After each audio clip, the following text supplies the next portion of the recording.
हरियाणा राज्य के हिसार जिले में एक पत्र अंदर ही अंदर सर्कुलेट होता है। इस पत्र में लिखा होता है, यहाँ आश्रम में मेरे जैसी सैकड़ों लड़कियों का शारीरिक शोषण हो रहा है।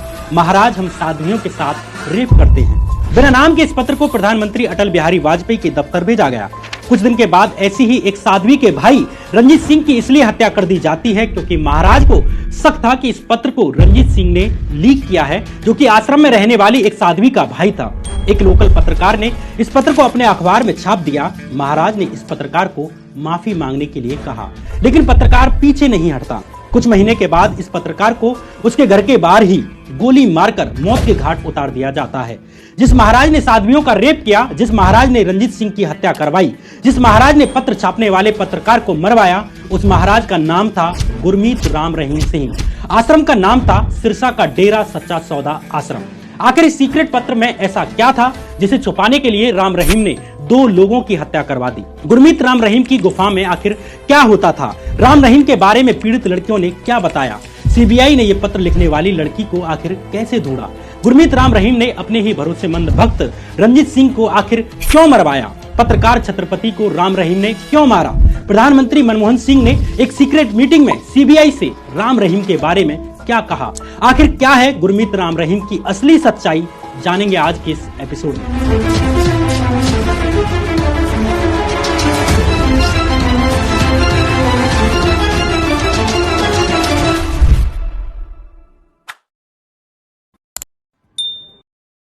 नमस्कार, मैं श्याम मीरा सिंह। डेरा मतलब तंबू, अस्थायी निवास, टिकाव या पड़ाव। पंजाब, हरियाणा, राजस्थान क्षेत्र में डेरों की शुरुआत ऐसे आश्रमों के रूप में हुई जहां सभी वर्गों, जातियों, समुदायों के लोग सामूहिक रूप से एक साथ रह सकें, एक साथ खाना बना सकें, एक साथ काम कर सकें, आपस में ही विवाह भी करें। ऐसे ही 29 अप्रैल 1948 के दिन बाबा मस्ताना बलूचिस्तानी ने हरियाणा के सिरसा जिले में डेरा सच्चा सौदा आश्रम की शुरुआत की। मस्ताना बलूचिस्तानी के नेतृत्व में देश भर में 46 करीब आश्रम स्थापित किए जाते हैं, खासकर पंजाब, हरियाणा, राजस्थान क्षेत्र में। साल 1960 में मस्ताना बलूचिस्तानी की मौत के बाद साल 1963 में डेरा सच्चा सौदा आश्रम सिरसा का जिम्मा संभाला बाबा शाह सतनाम ने। शाह सतनाम के वक्त भी आश्रमों का प्रसार किया गया। अपने रिटायरमेंट से पहले ही 23 सितंबर 1990 के दिन शाह सतनाम ने डेरा सच्चा सौदा के तीसरे गुरु का ऐलान कर दिया। इस तीसरे गुरु का नाम था गुरमीत राम रहीम सिंह। गुरमीत राम रहीम के डेरा सच्चा सौदा संप्रदाय के गुरु बनने के पीछे की कहानी ही अपने आप में बड़ी दिलचस्प है। गुरमीत राम रहीम को डेरा सच्चा सौदा का गुरु घोषित करने के पीछे एक उड़ी एक अफवाह चलती है कि गुरमीत का नाम शाह सतनाम सिंह के ऊपर बंदूक रखकर घोषित करवाया गया था। इस अफवाह का जिक्र राम रहीम के ऊपर लिखी एक किताब डेरा सच्चा सौदा एंड गुरमीत में भी है। इस किताब को बीबीसी, न्यूज लॉन्ड्री और तहलका मैगजीन में रहे इन्वेस्टिगेटिव पत्रकार अनुराग त्रिपाठी ने लिखा है। पत्रकार अनुराग त्रिपाठी अपनी किताब में गुरमीत राम रहीम के पूर्व ड्राइवर रहे खट्टा सिंह का जिक्र करते हैं। ड्राइवर खट्टा सिंह कहते हैं कि उसका एक दोस्त था, शायद रिश्तेदार, उसका नाम था गुरजंत सिंह राजस्थानी। एक दिन गुरमीत अपने दोस्त गुरजंत सिंह और उसके कुछ साथियों के साथ शाह सतनाम के पास पहुंचता है। गुरजंत सिंह ने बाबा की कनपटी पर AK-47 लगा के गुरमीत को डेरा मुखिया बनाने के लिए कहा। इस घटना के कुछ दिन के बाद भी यही होता है। एक बार के लिए इस अफवाह पर विश्वास नहीं होता, लेकिन पत्रकार अनुराग त्रिपाठी अपनी किताब में एक और घटना का जिक्र करते हैं।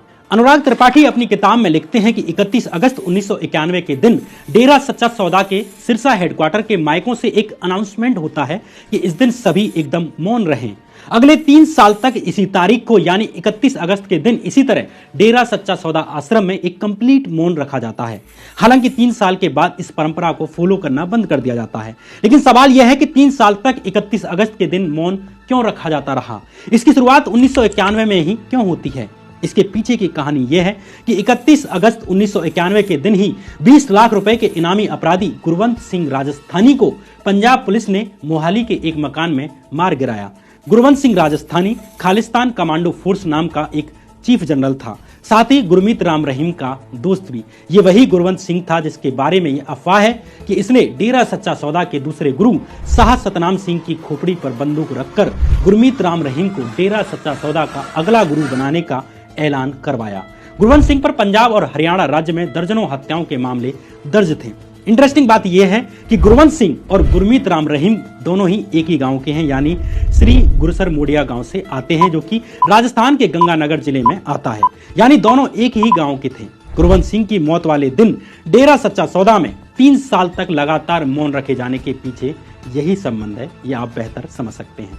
जब सितंबर 1990 में शाह सतनाम ने अपने उत्तराधिकारी के रूप में गुरमीत के नाम को घोषित किया तो डेरा सच्चा सौदा के बहुत से समर्थकों को आश्चर्य हुआ।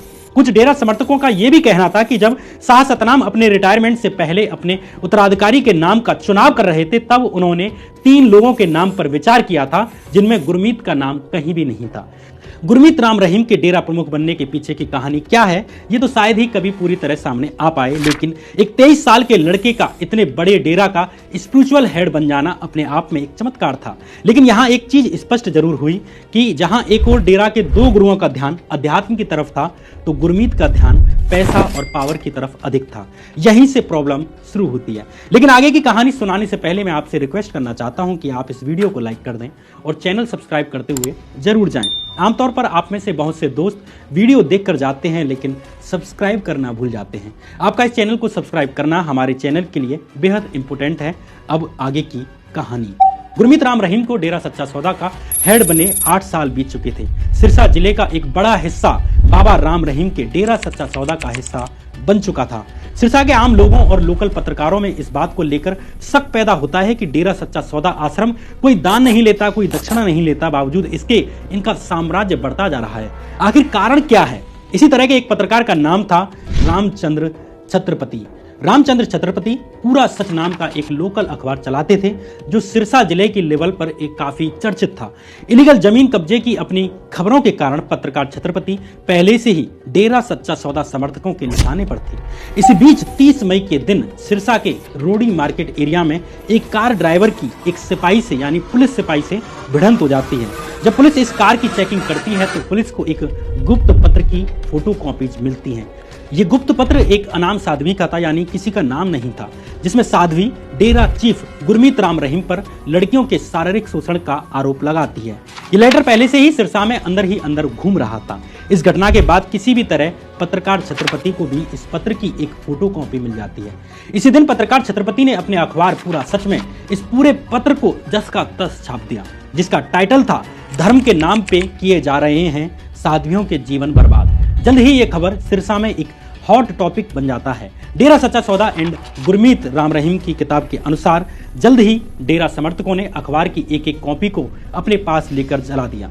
लेकिन वो लेटर जो अभी तक अंदर ही अंदर घूम रहा था, वो जल्द ही सिरसा में चर्चा का विषय बन जाता है। अपनी जान को खतरा देखकर छत्रपति ने 2 जुलाई 2002 के दिन सिरसा के एसपी को एक पत्र भी लिखा, लेकिन एसपी ने कोई ध्यान नहीं दिया। इस बीच डेरा सच्चा सौदा के मैनेजर कृष्णलाल ने भी छत्रपति को बाबा गुरमीत राम रहीम से समझौता करने के लिए कहा, लेकिन छत्रपति अपनी पत्रकारिता के साथ समझौता करने के लिए तैयार नहीं हुए। इसके बाद भी 23 अक्टूबर 2002 के दिन छत्रपति ने गुरमीत राम रहीम के खिलाफ एक खबर छापी। सीबीआई की जांच के अनुसार ये ही वो शाम थी जिस दिन छत्रपति को रास्ते से हटाने के लिए एक खतरनाक साजिश रची जाती है। इसी शाम गुरमीत राम रहीम ने अपने 2 लोगों कुलदीप सिंह और निर्मल सिंह को अपनी गुफा में बुलाया। ये लोग पहले से ही हथियार चलाने में ट्रेंड हुआ करते थे। इन्हें कृष्णलाल के नाम वाली लाइसेंसी रिवॉल्वर दी जाती है। साथ ही पल पल की खबर देने के लिए एक वॉकी टॉकी का सेट भी दिया जाता है। अगले दिन शाम करीब 8:05 पर छत्रपति के घर के बाहर एक मोटरसाइकिल रुकती है। किसी ने रामचंद्र छत्रपति को आवाज दी। अपने 2 बेटों को अंदर ही रहने की कहकर छत्रपति जैसे ही दरवाजे पर आते हैं, आसमान में तड़ातड़ 5 गोलियों की आवाज आती है। छत्रपति खून से लथपथ जमीन पर गिर जाते हैं। दोनों बाइक सवार मौके से फरार हो गए। छत्रपति की हालत देख सिरसा के अस्पतालों ने रोहतक के PGIMS अस्पताल रेफर कर दिया।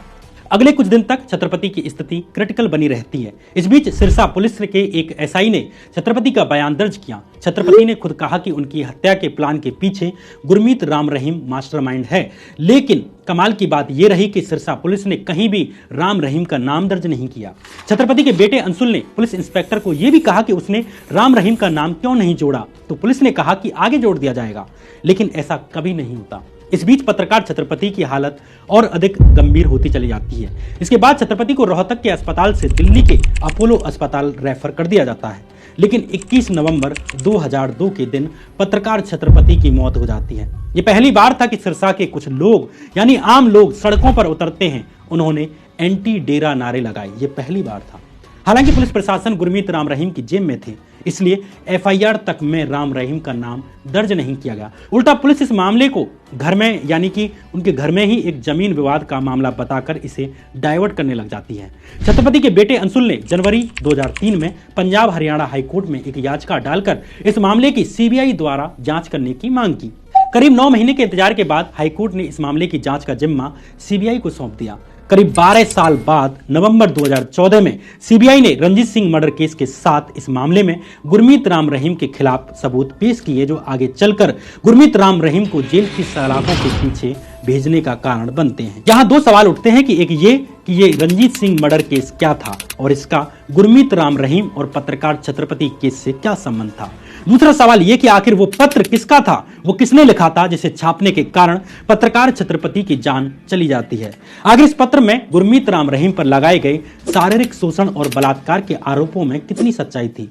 डेरा सच्चा सौदा एंड गुरमीत नाम की किताब में पत्रकार अनुराग त्रिपाठी गुरमीत राम रहीम के एक क्लोज सहयोगी का बयान छापते हुए लिखते हैं कि जब पूरा सच अखबार में ये वायरल पत्र छापा गया तो इसके कुछ दिन के बाद ही गुरमीत राम रहीम के गुर्गों ने रंजीत सिंह की हत्या करवा दी। उनको शक था कि इस पत्र के पीछे रंजीत सिंह का ही हाथ है। ऐसा शक क्यों था, इसका पता आपको इस अनाम पत्र में लिखी बातों से स्पष्ट हो जाएगा। इस पत्र में अनाम साध्वी ने लिखा था, 2 साल पहले मैं साध्वी बनी। महाराज गुरमीत सिंह की एक क्लोज महिला शिष्य ने मुझे बताया था कि एक दिन रात 10 बजे मुझे महाराज की गुफा में हाजिरी होने के लिए लगाया गया है।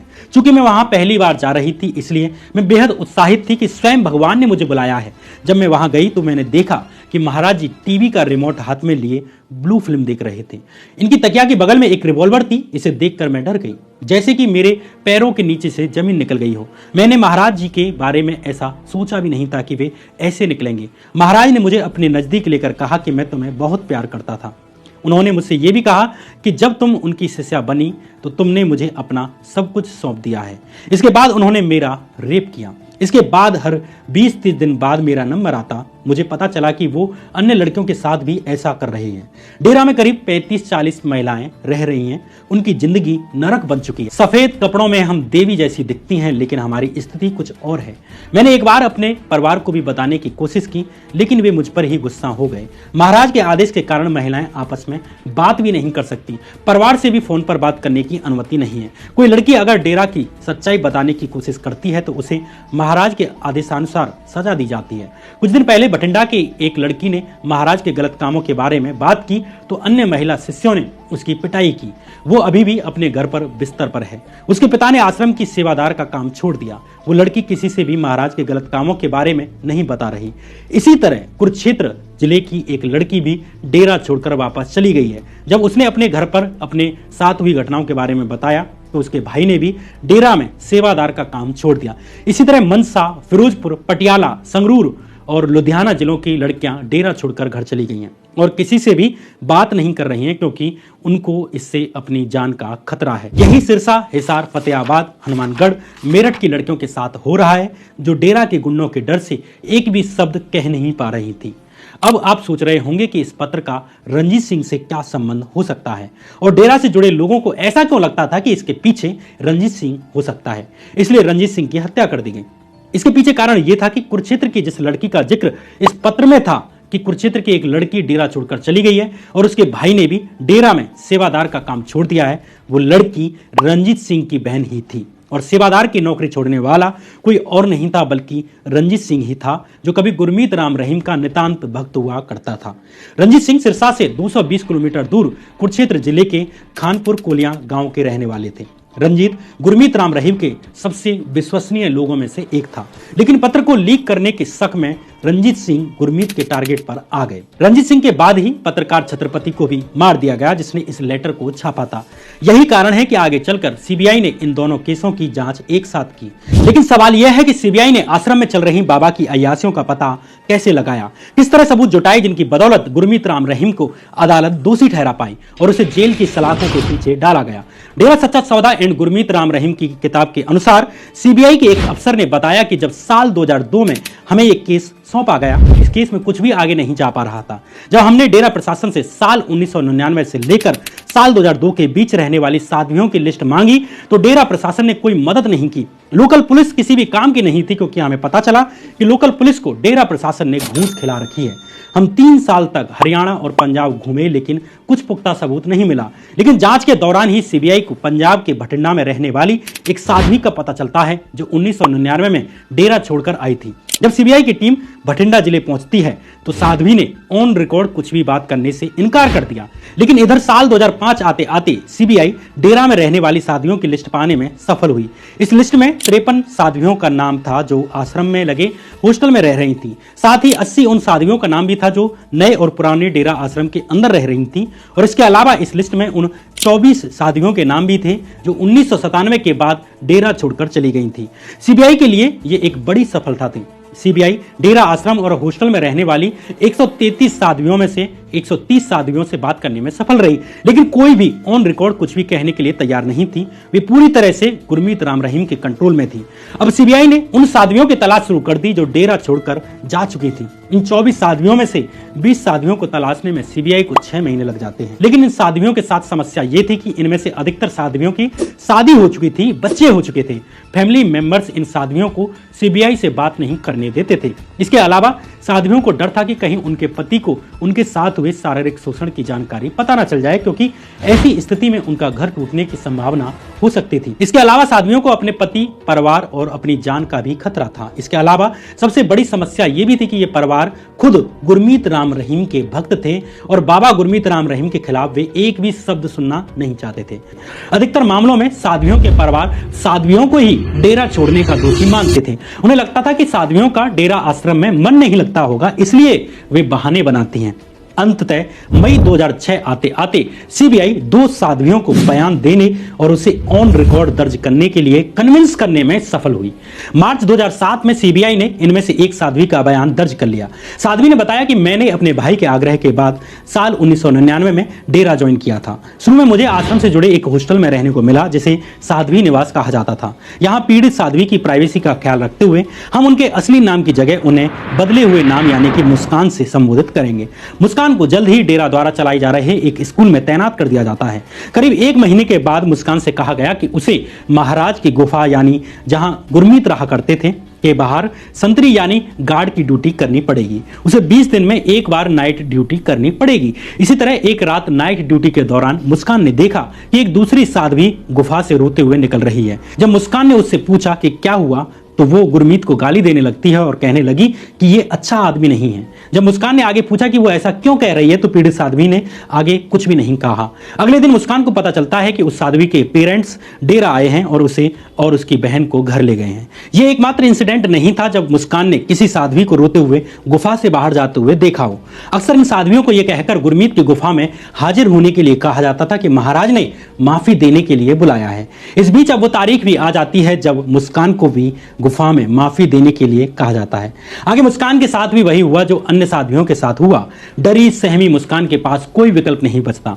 उसका भाई डेरा में ही सेवादार था, भक्त था, वर्षों से काम कर रहा था। डेरा के ही एक स्कूल में उसके भाई की बेटी पढ़ रही थी। अपने साथ हुए इस हादसे को मुस्कान ने अपने मन में ही दबा कर रखा। लेकिन एक बार फिर कुछ दिन के बाद मुस्कान को गुरमीत की तरफ से गुफा में हाजिर होने के लिए बुलावा आ जाता है। मुस्कान के अनुसार एक बार फिर गुरमीत राम रहीम ने उसके साथ जबरदस्ती की, लेकिन दूसरे हादसे के बाद मुस्कान की हिम्मत टूट जाती है। जब उसका भाई डेरे में विजिट करने के लिए आता है तो उसने अपने भाई को पूरी सच्चाई बता दी। मुस्कान के भाई का नाम था रंजीत सिंह, जो डेरे और गुरमीत राम रहीम में अगाध श्रद्धा रखता था। जल्द ही रंजीत अपनी बहन मुस्कान और अपनी बेटी को डेरा से निकाल कर ले गया। यही कारण है कि जब साध्वियों के साथ हो रहे शारीरिक शोषण का पत्र वायरल हुआ तो डेरा समर्थकों को शक हुआ कि यह काम मुस्कान के भाई रंजीत सिंह का ही है। गुरमीत पर चल रहे रेप और हत्याओं की जांच कर रही सीबीआई ने रंजीत की बहन का स्टेटमेंट तो दर्ज कर लिया, लेकिन सीबीआई भी जानती थी कि गुरमीत इतना पावरफुल है कि इस केस में वकीलों के माध्यम से यह अड़ंगा डाल सकता है कि रंजीत की हत्या के दुख में या बदले की भावना में रंजीत की बहन ने उन पर रेप का फर्जी केस लगाया है। इसलिए सीबीआई अब और भी पीड़ित लड़कियों को ढूंढने लग जाती है, जिससे गुरमीत के खिलाफ रेप का केस और अधिक मजबूत हो सके, उसे बचने का रास्ता न मिल सके। लेकिन सीबीआई के लिए ये काम बड़ा मुश्किल था, क्योंकि डेरा से आई अधिकतर साध्वियों की शादी हो चुकी थी। वे नहीं चाहते थे कि उनके ससुराल और पति को उनके रेप के बारे में पता चले। लेकिन सीबीआई एक दूसरी साध्वी को कन्विंस करने में सफल रही, जिसके साथ गुरमीत राम रहीम ने गुफा में बुलाकर दुष्कर्म किया था। 27 अक्टूबर 2007 के दिन अंबाला कोर्ट में इस दूसरी पीड़ित साध्वी ने बयान दिया कि मैं सिरसा की रहने वाली हूं, मैं डेरा के एक स्कूल में पढ़ाती थी। सितंबर 1999 में मुझे गुफा में गार्ड के रूप में मेरी ड्यूटी लगा दी जाती है। ड्यूटी का समय रात 8 बजे से लेकर 12 बजे तक का था। ऐसे ही एक दिन रात करीब 10 बजे जब मैं अकेली थी, तब गुरमीत गुफा से बाहर आए और मुझे गुफा के अंदर बुलाया। मैं बाबा गुरमीत को भगवान की तरह सम्मान करती थी। जब मैं अंदर गई तो बाबा ने मुझे अपने बिस्तर पर बैठने के लिए कहा। इसके बाद इस दूसरी साध्वी के साथ भी वही हुआ जो मुस्कान के साथ हुआ था, जो बाकी साध्वियों के साथ होता था। गुरमीत ने इस साध्वी के साथ भी रेप किया। अगले दिन इत्तेफाक से इस साध्वी के पेरेंट्स भी सत्संग करने के लिए डेरा आते हैं। पीड़ित साध्वी ने अपने पेरेंट्स को सारी बात बता दी। उसी शाम पीड़ित साध्वी के पेरेंट्स अपनी बेटी को डेरा से घर वापस ले गए। जल्द ही मई 2000 में पीड़िता की शादी कर दी गई। सीबीआई के द्वारा जब इस मामले की जांच की जा रही थी तो डेरा की तरफ से पीड़िता के घर पर धमकी भरे कॉल आने लगे कि वे सीबीआई के सामने कोई बयान ना दे। जब पीड़िता ने बयान दे दिया तो इसके बाद भी डेरा की तरफ से पीड़िता के परिवार को धमकी भरे कॉल जाते कि वे बयान वापस ले लें। इस बीच डेरा के प्रभाव वाले क्षेत्र से आने वाले नेताओं ने सीबीआई पर खूब दबाव बनाया। क्या कांग्रेस और क्या भाजपा, किसी भी पार्टी के नेताओं ने गुरमीत को संरक्षण देने में कोई कमी नहीं छोड़ी। कांग्रेस के 3 क्षेत्रीय सांसदों ने सीबीआई अफसरों पर गुरमीत के खिलाफ केस बंद करने तक के लिए भारी प्रेशर डाला। दरअसल डेरा सच्चा सौदा एकमात्र ऐसा संप्रदाय है जो खुलकर अपने समर्थकों को किसी खास पार्टी को वोट देने के लिए कहता है। डेरा के समर्थकों का कई लोकसभा सीटों पर प्रभाव है। पंजाब, हरियाणा, राजस्थान की करीब 28 विधानसभा सीटों पर गुरमीत राम रहीम और डेरा सच्चा सौदा का सीधा सीधा प्रभाव है। इसलिए इन क्षेत्रों से आने वाले कांग्रेस और भाजपा के नेता गुरमीत की तरफदारी करने में जरा भी नहीं हिचकते। साल 2007 में डेरा ने पॉलिटिकल अफेयर्स विंग यानी PAW की स्थापना की, जिसका उद्देश्य डेरा समर्थकों को यह बताना था कि उन्हें किसे वोट देना है, किसे नहीं। साल 2007 की हरियाणा विधानसभा के चुनावों में PAW ने खुलकर कांग्रेस को समर्थन दिया। यही कारण है कि कांग्रेस के लोकल नेता भी गुरमीत राम रहीम के हाथों खिलौना बने रहे। लेकिन यहाँ ये बताना भी जरूरी है कि कांग्रेस के शीर्ष नेतृत्व ने गुरमीत को संरक्षण नहीं दिया। जब साल 2007 में सिखों और डेरा समर्थकों में टकराव की स्थिति बनी हुई थी, तब प्रधानमंत्री मनमोहन सिंह ने सीबीआई से एक मीटिंग की और इस मीटिंग में मनमोहन सिंह ने सीबीआई से कहा कि वे फुल ताकत के साथ जांच करें और किसी भी प्रकार के राजनीतिक दबाव को इग्नोर करें। मनमोहन सिंह के समर्थन के बाद सीबीआई फुल ताकत में आ जाती है और अंततः जुलाई 2007 में सीबीआई ने अंबाला कोर्ट में डेरा चीफ गुरमीत के खिलाफ 2 साध्वियों के रेप मामले में चार्जशीट जमा कर दी। सितंबर 2008 में सीबीआई कोर्ट ने रेप मामले में गुरमीत के खिलाफ चार्जेस फ्रेम कर दिए और साल 2011 में सीबीआई के स्पेशल कोर्ट अंबाला से पंचकुला में शिफ्ट कर दी गई थी। इस कारण गुरमीत से जुड़ा रेप केस भी पंचकुला आ जाता है। इधर सत्ता के गलियारों में कांग्रेस की जगह भाजपा का उदय होने लगता है। साल 2014 के लोकसभा चुनावों से पहले हुए हरियाणा विधानसभा के चुनावों में इस बार गुरमीत राम रहीम ने भाजपा को सपोर्ट किया। भाजपा नेता और हरियाणा चुनावों के इंचार्ज कैलाश विजयवर्गीय अपनी पार्टी के 44 उम्मीदवारों को लेकर गुरमीत राम रहीम का आशीर्वाद लेने के लिए पहुंचते हैं। डेरा सच्चा सौदा की राजनीतिक यूनिट PAW ने खुलकर भाजपा नेताओं का समर्थन किया। जिन विधानसभा सीटों पर डेरा समर्थक बहुसंख्या में थे, उन सीटों ने भाजपा को हरियाणा की सत्ता में पहुंचाया। साल 2014 के लोकसभा चुनावों में भी गुरमीत राम रहीम ने भाजपा का समर्थन किया, यानी नरेंद्र मोदी का समर्थन किया। साल 2017 में रेप केस में दोषी ठहराए जाने के मात्र 10 दिन पहले ही हरियाणा के शिक्षा मंत्री रामविलास शर्मा ने अपने मिनिस्ट्री कोटा से डेरा में खेलों को प्रमोट करने के लिए 51 लाख का डोनेशन दिया। सीबीआई चीफ नारायणन ने बताया कि जिस तरह पहले लोकल कांग्रेसी नेताओं के कॉल आते थे, उसी तरह अब भाजपा नेताओं और हरियाणा सरकार के मंत्रियों तक के सीबीआई के कॉल पहुंचते थे। हद तो तब हो गई जब भारत के नए प्रधानमंत्री नरेंद्र मोदी ने स्वच्छ भारत अभियान का ब्रांड एम्बेसडर गुरमीत राम रहीम को अपॉइंट कर दिया। इससे अंदाजा लगाया जा सकता है कि सीबीआई पर कितना प्रेशर रहा होगा। अंततः 25 अगस्त 2017 के दिन राम रहीम के खिलाफ चल रहे 2 रेप मामलों के फाइनल फैसले का दिन आ जाता है। हरियाणा के पंचकुला जिले में स्थित सीबीआई की स्पेशल कोर्ट आज फैसला सुनाने जा रही थी। फैसले वाले दिन राम रहीम को पंचकुला अदालत में पेश होना था। चुपचाप अदालत आने या हवाई रास्ते से कोर्ट आने के बजाय राम रहीम ने पूरे काफिले के साथ सड़क रास्ते से अदालत आना चुना। सब जानते थे कि फैसला राम रहीम के मुताबिक न आने की स्थिति में दंगे तय हैं, लेकिन फिर भी राम रहीम ने अपना शक्ति प्रदर्शन करना चुना। पंचकुला अदालत में पेश होने के लिए राम रहीम सुबह करीब 8:30 बजे सिरसा से निकल जाते हैं। राम रहीम के पीछे 250 से अधिक गाड़ियां चलने लगती हैं। राम रहीम के बहुत से समर्थक उनकी गाड़ी के आगे लेट जाते हैं। डेरा समर्थकों का मूड बदलने लगता है। हजारों समर्थक गाड़ियों के साथ साथ भागने लगते हैं। समर्थकों के हाथों में लाठियां, डंडे और तलवारें थी। सिरसा से निकला ये काफिला फतेहाबाद, उकलाना, कैथल, कुरुक्षेत्र और अंबाला से निकलते हुए पंचकुला पहुंच जाता है। इस वक्त तक काफिले में 350 से अधिक गाड़ियां हो चुकी थी। करीब 2:18 पर राम रहीम कोर्ट के अंदर प्रवेश कर जाते हैं। समर्थकों को बाहर ही रोक लिया जाता है। करीब 2 लाख डेरा समर्थकों ने पंचकुला कोर्ट को घेर लिया। 2:30 बजे रेप मामले में सुनवाई शुरू हो जाती है और फाइनली फैसले की घड़ी आ जाती है। 3:05 पर सीबीआई के जज जगदीप सिंह ने गुरमीत राम रहीम के मामले में फैसला सुना दिया। राम रहीम दोनों ही रेप के मामलों में दोषी करार दिए जाते हैं। राम रहीम के रेप केस में दोषी पाए जाने की खबर आग की तरह फैल जाती है। हरियाणा पुलिस चुपचाप राम रहीम को कोर्ट से निकाल कर ले गई, जिसके बाद एक हेलीकॉप्टर की मदद से राम रहीम को रोहतक ले जाया जाता है। लेकिन इधर पंचकुला में इकट्ठे हुए राम रहीम के समर्थकों ने कानून हाथ में ले लिया, बल्कि उसे पैरों से कुचला भी। डेरा समर्थकों ने दंगे शुरू कर दिए। पुलिस के साथ हुई डेरा समर्थकों की इस भिड़ंत में 39 लोगों की जान चली गई। 39 लोगों की जान सिर्फ राम रहीम के कारण। 1 घंटे के अंदर ही अन्य जिलों जैसे कि मनसा, फिरोजपुर और भटिंडा आदि में भी हिंसाएं शुरू हो जाती हैं। अभी राम रहीम को सिर्फ दोषी ठहराया गया था, सजा क्या होगी ये बताना बाकी था। इसलिए 28 अगस्त के दिन रोहतक की सुनरिया जेल के पास स्पेशल अरेंजमेंट करके एक अस्थायी अदालत तैयार की गई। हरियाणा पुलिस के साथ साथ पैरा मिलिट्री फोर्सेज की 23 कंपनियां सुरक्षा के लिए खड़ी कर दी गई। भारी चौक चावंद के बीच स्पेशल जज जगदीप सिंह ने दोनों रेप मामलों में अलग अलग 10 साल की सजा सुनाई, यानी 10 एक केस में और 10 दूसरे केस में। अदालत ने पीड़ित लड़कियों को भी 14 लाख रुपए का मुआवजा देने का फैसला सुनाया।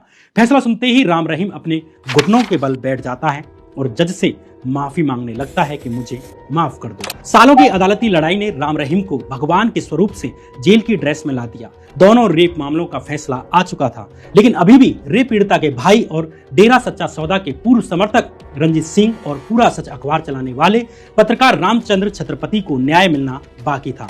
11 जनवरी 2019 के दिन स्पेशल सीबीआई कोर्ट ने पत्रकार छत्रपति की हत्या के मामले में भी राम रहीम को दोषी ठहरा दिया। छत्रपति मर्डर केस में राम रहीम को उम्र कैद की सजा सुनाई जाती है। आगे अक्टूबर 2021 में राम रहीम को पूर्व डेरा भक्त रंजीत सिंह की हत्या मामले में भी दोषी पाया जाता है। इस मामले में भी राम रहीम को उम्र कैद की सजा सुनाई जाती है।